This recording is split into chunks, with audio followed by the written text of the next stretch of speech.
Lupus LA would like to thank our generous sponsors for their support of the Your Story, Our Fight podcast. We thank GSK for their focus on autoimmune disease and their continued support of Lupus LA. Hello and welcome to another episode of the Lupus LA podcast, Your Story, Our Fight. I'm your host, Adam Selkowitz, and at the top, I always need to thank our incredible sponsors, GSK Pharmaceuticals, for supporting telling these amazing lupus stories. Joining me today is Rachel Ceasar. Rachel is a public health researcher, which I think is really interesting from the standpoint of knowledge about lupus and general public health. And I think your work really ties into your lupus story in an interesting way, which we're going to talk about. So welcome to the show, Rachel. Thank you. So tell me a little bit about, I know we're going to talk a little bit about maternal health. And I know your lupus diagnosis was sort of in between a lot of pregnancies and childbirths and things like that. So give me kind of the history. But before we start with that, let's take it back to kind of your childhood. I always like to understand how you grew up and what you were like sort of pre-lupus diagnosis. Yeah. I'm born and raised in Los Angeles. I'm from here in Torrance, California. I live in South LA now in Jefferson Park area. Spent a lot of time in the Bay Area. Thought I wanted to go into the med field and then learned really quickly undergrad here at UCLA that, OChem and I had to do physics, like kind of got away from the part that I was most interested in. And that's kind of the patient interaction. And so research really kind of was a good path for me. I respect the medical field so much. And I think being complementary to that and working really closely with clinicians and supporting their research is something I really enjoy doing. And tell me a little bit about like how you grew up. Were you active? Did you play sports? What were you into? I was really bad at sports. So I was a total nerd. The sports I did were, cross country, and also did track, a little bit of basketball.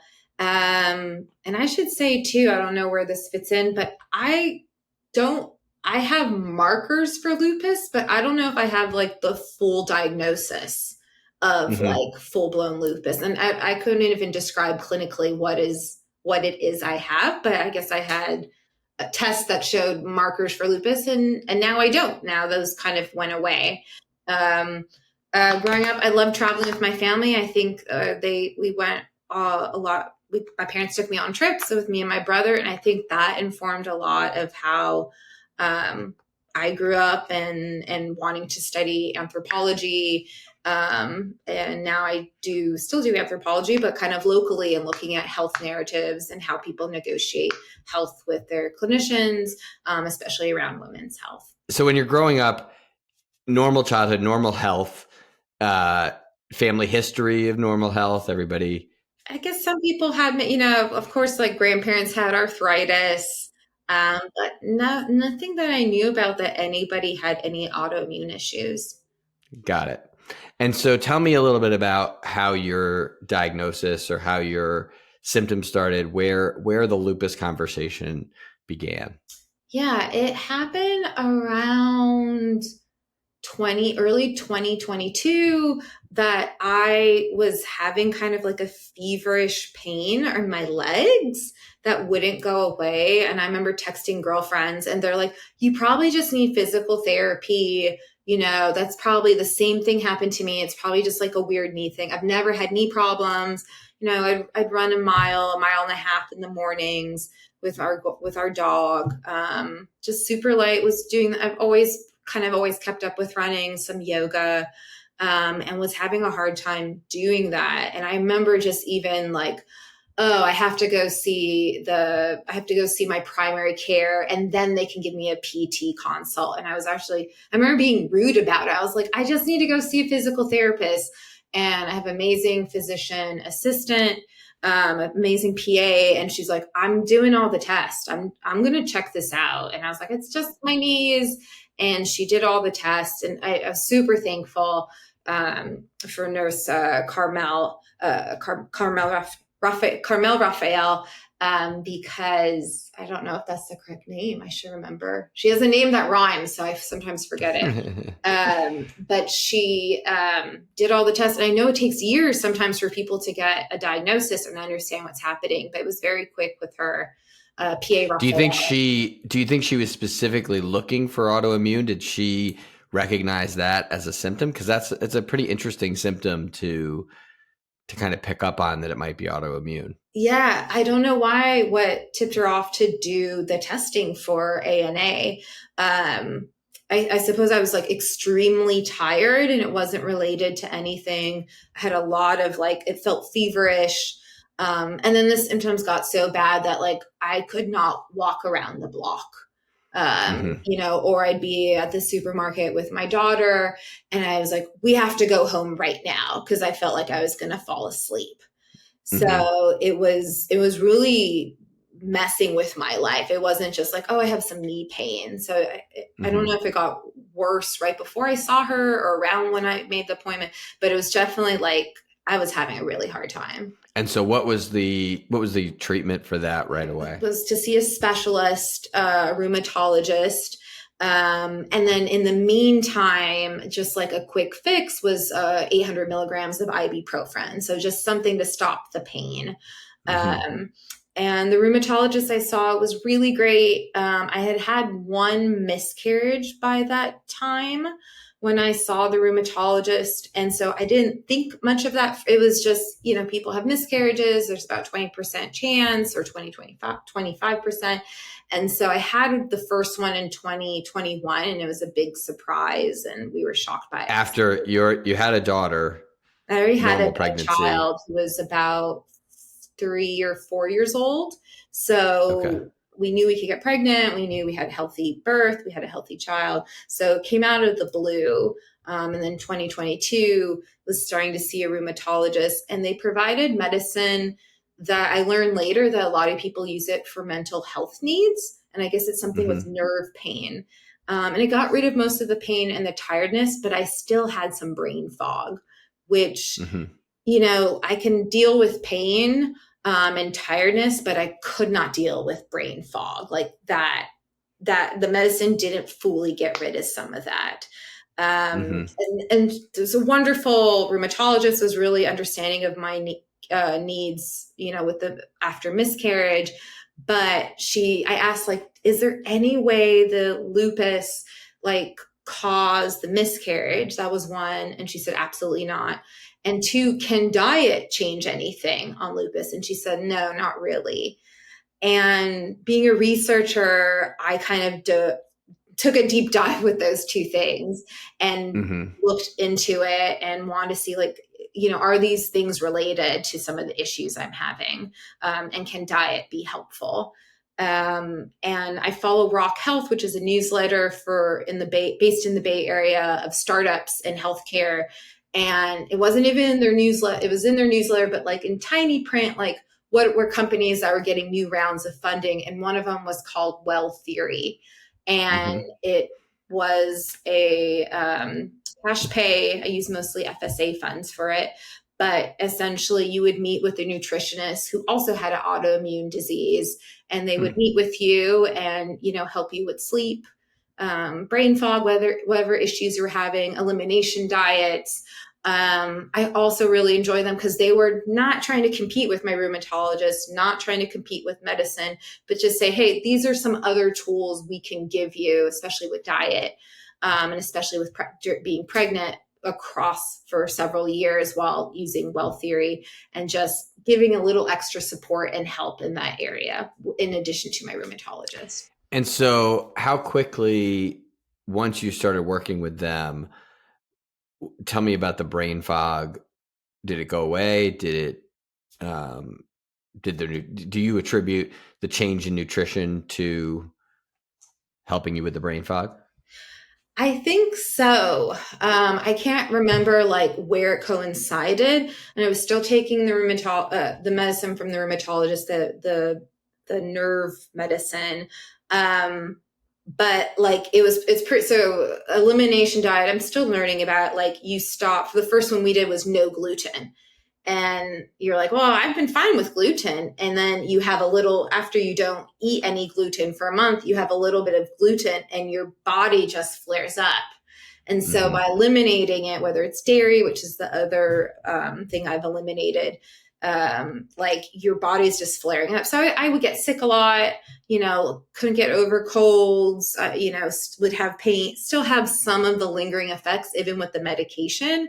And so it felt like the diet was helpful in that, in terms of sleep and body pain and being able to have my physical health back. So I think it definitely did help. I end up having another miscarriage. So I got early 2022, figured out about the lupus, and then had a miscarriage in August, and then another one in early 2023. And so there was still the miscarriage part was still like a mystery of like, why is this happening? So it was a total of 3 miscarriages at that point after your first child. Okay. And then, so let's tell me a little bit more about that journey, because I know obviously that's a really painful experience to go through. And what was your sort of approach to that? What was your connection to the lupus? If there was any. How did you handle that? Yeah, the first one in 2021, like the only person who knew was my husband. It was such a shock. I didn't know what to do with this information. I think a lot of people are like, well, why? Why did this happen? What can we do to prevent it? And a lot of times there is no why. It happens. But when the second happened, and the third happened, and then later on a fourth, you start to wonder what is going on, especially because we had our first baby, Carmen. It was totally healthy and everything was fine. And to this day, I still think the first one in 2021 was just, it happened, no reason why. But I wonder, some of my folk explanation of it is like, I was in so much pain and shock and didn't know how to deal with that. That maybe that stress triggered an autoimmune reaction. My understanding is a lot of times people have a horrible, something very traumatic happens and it can trigger autoimmune issues. And I'm not sure if that's true or not, but that's something I always kind of thought why. And then that the second, third, and fourth, I think were lupus related, potentially, those miscarriages. Yeah. Yeah. I mean, definitely pregnancy can trigger lupus. So I would assume even a miscarried pregnancy can really kind of, mess with your body and sort of release that whatever disease was waiting, I think that's definitely going to happen. Let's do this. I'm going to take a quick break. We're going to get in a little lupus messaging, and then we'll come back and we're going to continue your story. So we'll be right back. Lupus LA's Facebook Live Chat series connects leading lupus and health experts with our community to answer the most current and important questions. For more information, visit lupusla.org. We are back on the Lupus LA podcast, Your Story, Our Fight. We're talking to Rachel Ceasar, and we're talking about the connection between lupus and pregnancy and lupus and miscarriage. So after the fourth miscarriage, did you make any changes or because then you had a healthy pregnancy after that, right? Yeah, around the fourth one and the end of 2023, I was reading articles at that point. I was like, there's got to be a connection, autoimmune and loop, maybe, and people are always searching, why did I have a miscarriage? And there's lots of times there's nothing. It just happens. But it was after 4, you start to really kind of wonder what are the patterns here?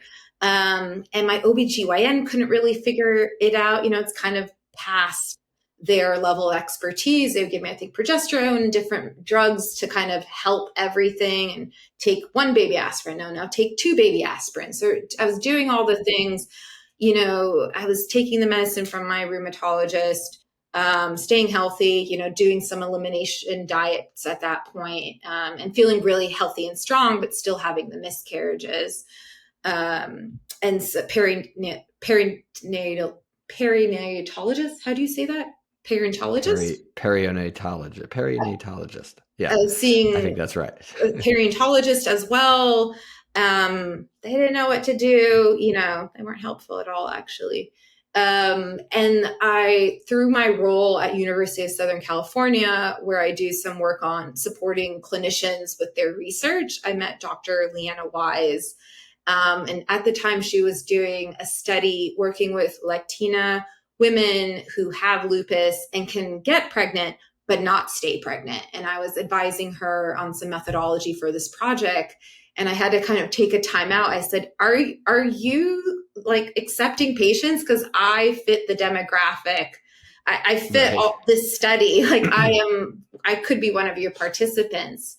And she was. And so, we continued supporting her in some research, and then also became her patient. And this was, even though I'm at USC, I had to pay out of pocket for those. It was all cash. But I was so fortunate. Like, this was someone who is an incredible clinician, but also a very creative person. And like, well, what can we do? What's going on? What does the research say? What are patterns or trends that we're seeing? And so changed my medicine to Plaquenil. And Plaquenil takes a couple months to kick in. So I had just started seeing her in September 2023. And that first appointment, I didn't realize I was already pregnant with the fourth baby. And so we lost the fourth baby. But we had planned to get pregnant in January, but it just happened. So we were like, well, maybe if I get pregnant again in the new year, the Plaquenil will have kicked in. And I'm doing the diets, and eating healthy and sleeping well, and just kind of having that support, trying everything. I got pregnant again January, February. The Plaquenil had kicked in. She really connected with my reproductive endocrinologist, and they created a team together, and they would consult. So every week I was checking in, doing ultrasounds and checking in with Dr. Wise. And they worked together. There was some magic medicine going on. And essentially I think from what Dr. Wise has explained to me, the body is rejecting the placenta. There's something between six weeks and 10 weeks of pregnancy that the body is just like, this looks like a foreign object. Let's get rid of it. Let's have a miscarriage. An overactive autoimmune response. Right. Yes. Even though I wasn't having flare-ups, barely having brain fogs or any symptoms. And so that totally healthy baby boy who was born on 2024 in November. So exactly a year from the last miscarriage. And so just super happy, healthy baby. And that's why I reached out to this organization. I was like, maybe, I had the funding, the money to be able to pay cash to go see someone like Dr. Leanna Wise. I have a research background. I had lots of specialists, and I still had 4 miscarriages. So, just happy to share what I'm learning, and maybe it can be helpful for other people.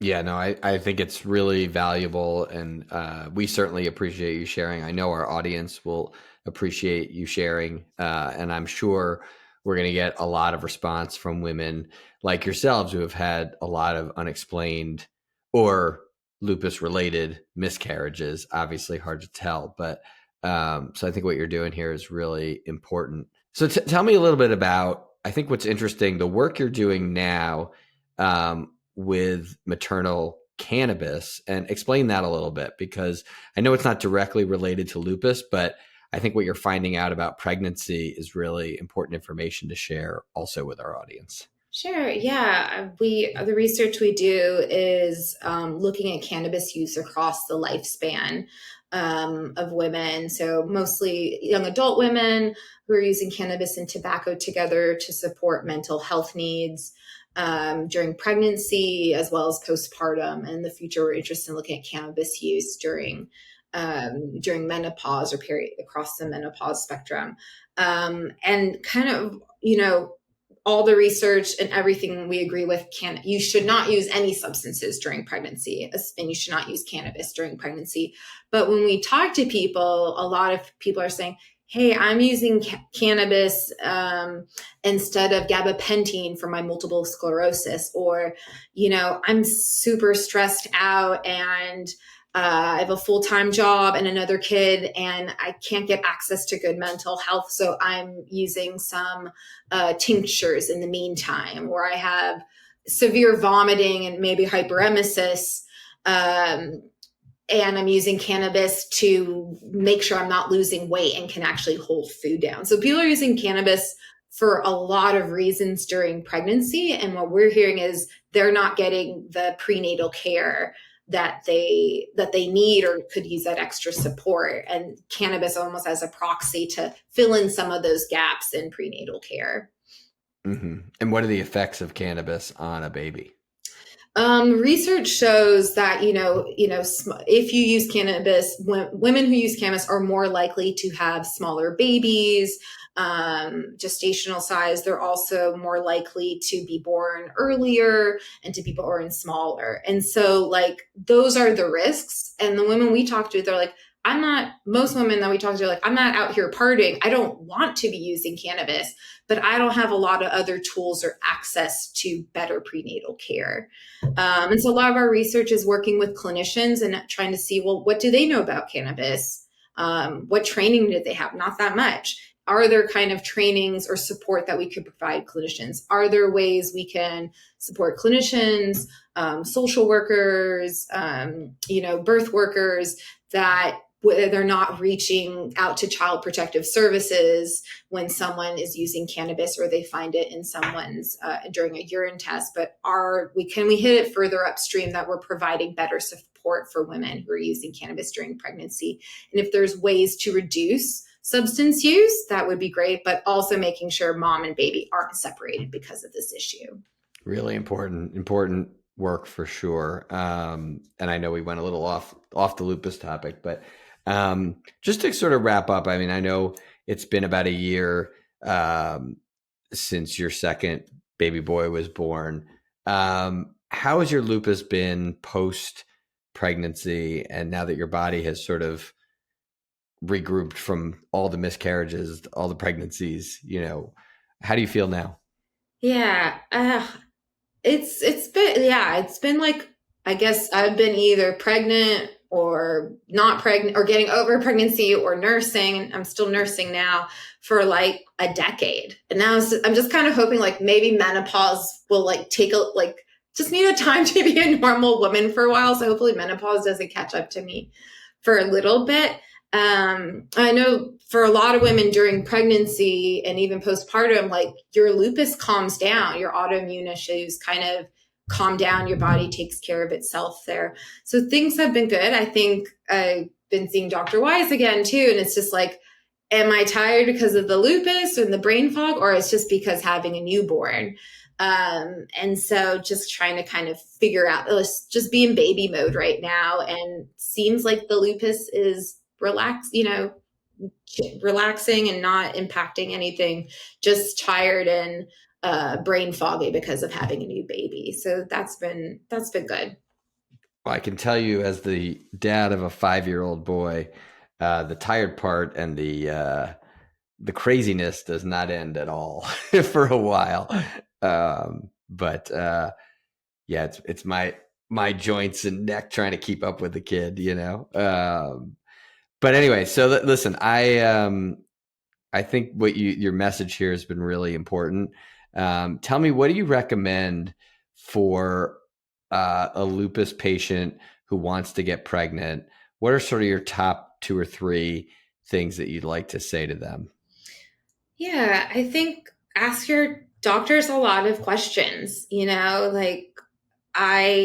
I take a lot of notes. I ask a lot of questions. I used to feel very nervous asking questions because I didn't want to pretend like I knew more than my doctors, which I never do. But there is a lot of free resources out there. There's a lot of research out there. And being on the other side of it as a researcher, I hope patients and clinicians read the work that's out there, and a lot of it is free and open source. So I hope, I guess, one, that you question things. It's hard to question physicians and clinicians and people you trust, but I think coming with a lot of questions, not just on the clinical stuff, but like the day-to-day, what's helpful to eat? Like, how can I get my sleep better? And so having kind of a place like Well Theory, or having like nutritionists and other people who kind of do all the other things that we would consider, maybe we wouldn't ask our doctors about, I think is really important. And I think the third, just having a really great support group. When with that first miscarriage, I didn't talk at all about miscarriages with people. I also only really in the last year or two have started talking about having an autoimmune disease. And now everyone I know has had miscarriages and autoimmune. And it's really, and talking about diets and sleep and, swapping stories. That has been, I never, ever want to tell anyone at work or anyone. I don't want anyone to be like, oh, is she not listening to me? Or is she like dropping the ball at work because of the lupus and miscarriages? And I never want anyone to ever think that. And now I'm kind of being more okay to be like, this is my life. And like, yeah, it's going to impact work sometimes or relationships, and just to be okay with that people are still going to want to interact and engage with me, even though I have these other things going on. I think that's excellent advice. And yeah, I mean, I think we've seen this over and over and over again. The more people, once they sort of let the secret out, it really helps them heal. It really makes a difference. You're certainly doing that here, so we appreciate that. And yeah, thank you so much for joining the podcast, Rachel. Oh, thank you. On behalf of the entire team at Lupus LA, we thank you for joining the Your Story, Our Fight podcast. Please tune in, spread the word, and come back for more inspiring lupus stories. I'm your host, Adam Selkowitz, wishing you good health, and to always remember, your story is our fight.